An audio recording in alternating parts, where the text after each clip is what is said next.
சற்று முன் கிடைக்கப்பெற்ற மிக மிக முக்கியமான செய்தி ஒன்று வெளியாகியிருக்கிறது. தலைமறைவாகும் செந்தில் பாலாஜி, ஸ்கெட்சு போட்ட சிஎம் விஜய், வாழ்நாள் சிறை அறிவிப்பு, அதிர்ச்சியில் ஸ்டாலின். ஏண்டா இந்த விஜயை தொட்டோம், ஏண்டா இந்த விஜய் கூட இருக்கிற மக்களை தொட்டோம், நினச்சி ஃபீல் பண்ண போகிறீங்க என தேர்தலுக்கு முன்பு விஜய் பேசியிருந்தார். குறிப்பாக முதல்வர் விஜய் அப்போது இப்படி பேசியதற்கு முக்கிய காரணம் கரூர் சம்பவம் தான். தாவேகா தரப்பில் கரூர் விவகாரம் தொடர்பாக முன்னாள் அமைச்சர் செந்தில் பாலாஜி மீது பல்வேறு குற்றச்சாட்டுகளை அப்போதே அடுக்கியிருந்தாங்க. குறிப்பாக கரூர் சம்பவத்துடன் விஜய் அரசியலை முடிவுக்கு கொண்டு வர வேண்டும் என செய்ததாக கடும் விமர்சனங்கள் கூட அப்போதைய ஆளும் திமுக அரசை நோக்கி இருந்தது. குறிப்பாக விஜய் கரூரில் பேசி கொண்டிருந்த போதே நடந்த செருப்பு வீச்சு சம்பவம், அதுவும் விஜய் எப்போது பாட்டிலுக்கு 10 ரூபாய் பாடலை பாடத் தொடங்கினாரோ அப்போது நடந்த செருப்பு வீச்சு சம்பவம், கரூர் சம்பவம் நடந்த அடுத்த சில மணி நேரத்தில் அப்போதைய ஆளும் தரப்பு அமைச்சர்கள் உடனே மருத்துவமனை வந்து குறிப்பாக கரூர் விவகாரத்தை திட்டமிட்டு விஜய் ஏதோ குற்றம் செய்தது போன்று அவரை நோக்கி திருப்பிவிட முயற்சி செஞ்சாங்க. பல்வேறு சம்பவங்கள் அரங்கேறியிருந்தது.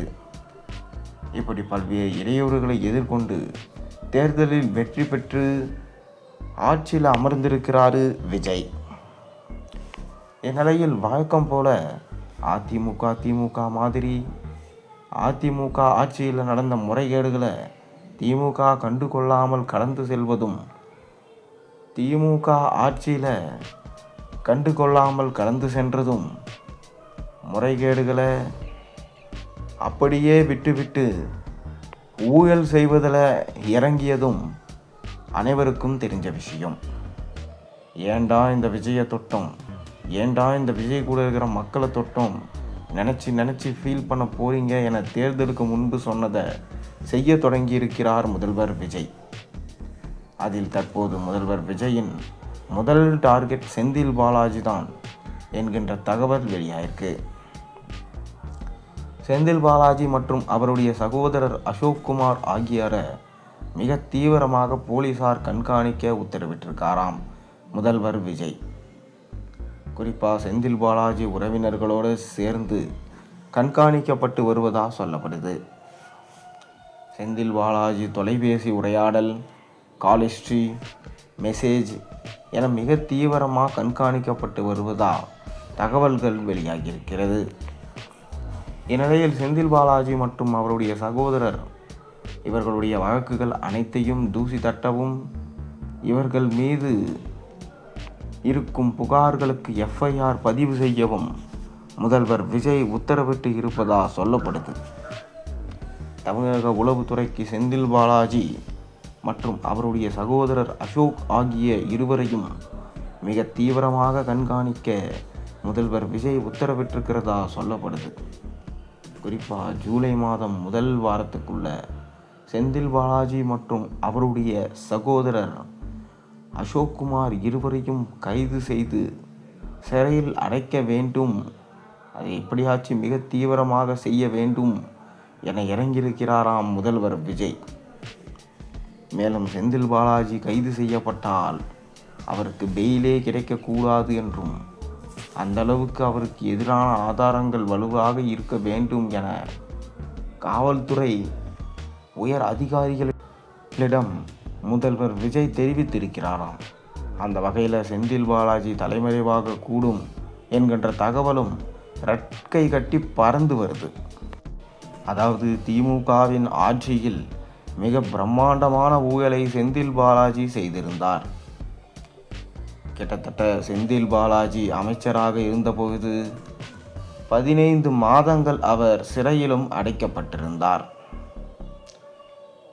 திமுகவின் ஆட்சி முடிந்து தற்போது புதிதாக விஜய் அவர்கள் ஆட்சி பதவி ஏற்றவுடன் திமுகவின் ஊழல் செய்த அமைச்சர்களை கண்டிப்பாக சிறைக்கு அனுப்புவேன் என தெரிவித்திருந்தார். அதில் முதலில் இருக்கக்கூடிய பெயர் திமுகவின் மாஜி அமைச்சராக இருக்கக்கூடிய செந்தில் பாலாஜி தான். அமலாக்கத்துறை அதிகாரிகளுக்கு முழு அனுமதியும் சுதந்திரத்தையும் விஜய் அவர்கள் வழங்கியிருக்கிறார். தற்போது செந்தில் பாலாஜி அவர்களை காப்பாற்ற வேண்டுமென்றால் மத்திய அரசால் மட்டுமே முடியும். செந்தில் பாலாஜி அவர்கள் பல்வேறு உண்மைகளை கூறினால் அவரது தண்டனையும் குறைய வாய்ப்பிருக்கிறது. அவரது சொத்துக்கள் பறிமுதல் செய்யப்படும். தற்போது செந்தில் பாலாஜி அவர்களை திமுகவினரால் காப்பாற்றுவது கடினம். ஏனென்றால் திமுகவின் கூட்டணியாக இருந்த தேசிய கட்சியான காங்கிரஸ் தற்போது கூட்டணியிலிருந்து வெளியேறிவிட்டது. மேலும் செந்தில் பாலாஜி அவர்களுக்கு எந்த வழிகளையும் கிடையாது. கண்டிப்பாக அவர் உண்மைகளை சொல்லிதான் ஆக வேண்டும். தாவேகாவோ அல்லது அதிமுகவின் கூட்டணியிலோ செந்தில் பாலாஜி இணைய வேண்டும். இதில் ஏதாவது ஒன்று செய்தால்தான் செந்தில் பாலாஜி தப்பிக்க முடியும். மேலும் திராவிட முன்னேற்றக் கழகத்தில் செந்தில் பாலாஜி அவர்கள் தொடர்ந்து இருந்தால் நிச்சயம் அமலாக்கத்துறை அதிகாரிகள் அவரை ஜாமீனில் ரத்து செய்து சிறையில் அடிக்க அதிக வாய்ப்பிருப்பதும் நமக்கு தெரிந்ததுதான். அவரது சொத்துக்களும் பறிமுதல் செய்யப்படும். செந்தில் பாலாஜி அவர்களுக்கு மேலும் வெளியே வர முடியாமல் கிட்டத்தட்ட 5 வருடங்கள் சிறையில் இருக்கும் நிலை ஏற்படும். திமுகவின் ஆட்சியில் டாஸ்மார்க் முறைகேடு, மின்சாரத்துறை முறைகேடு, திமுக தலைவர் ஸ்டாலின் அவர்களுக்கு தெரியாமலே உதயநிதி, சபரீசன், சேகர்பாபு இவர்களது பேச்சை கேட்டுக்கொண்டு பல லட்சம் கோடிகளை மோசடியாக செய்தது, டெண்டர் விட்டு பல முறைகேடுகள் செய்தது என பல்வேறு குற்றச்சாட்டுகள் நிலுவையில் உள்ளன. அதாவது புதிதாக பொறுப்பேற்றுள்ள CTR நிர்மல்குமார் மின்சாரத்துறை அமைச்சராக பொறுப்பேற்றிருக்கிறார். அவர் என்ன கூறியிருந்தார் என்றால், செந்தில் பாலாஜி அவர்கள் பல ஆயிரம் கோடிகள் மின்சாரத்துறையில் நிலக்கரி கொள்முதல் செய்யும் போது ஊழல் செய்துள்ளார். இதனால் கண்டிப்பாக மின்சாரத்துறைக்கு என தனி வெள்ளை அறிக்கையை வெளியிடுவேன். அப்போது பெரும் அதிர்ச்சியாக செந்தில் பாலாஜி சிக்குவார். இதுதான் திமுகவுக்கு ஒரு பெரும் சிக்கலாக செந்தில் பாலாஜி அவர்கள் இருப்பார் என சொல்லப்படுகிறது. மேலும் செந்தில் பாலாஜியை பாதுகாத்து கொள்ள வேண்டுமென்றால் இனி திமுகவில் செந்தில் பாலாஜி அவர்கள் தொடர்வதை விட அவர் நிச்சயமாக ராஜினாமா செய்வதுதான் சிறப்பாக இருக்கும். செந்தில் பாலாஜி அவர்கள் தற்போது அமலாக்கத்துறை அதிகாரிகளது வழக்கில் சிக்கி உள்ளார். மேலும் செந்தில் பாலாஜி அவர்கள் ராஜினாமா செய்வாரா என நம்ம பொறுத்திருந்து தான் பார்க்கணும். தொடர்ந்து திமுகவை கதறவிட்டு ஓட வைத்து விட்டார் முதல்வர் விஜய். கொளத்தூர் தொகுதியில் 3 நிமிஷம் தான் பேசினேன்.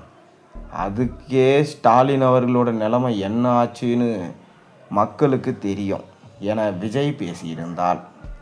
மேலும் பேசுங்க என சொல்கிறீங்க.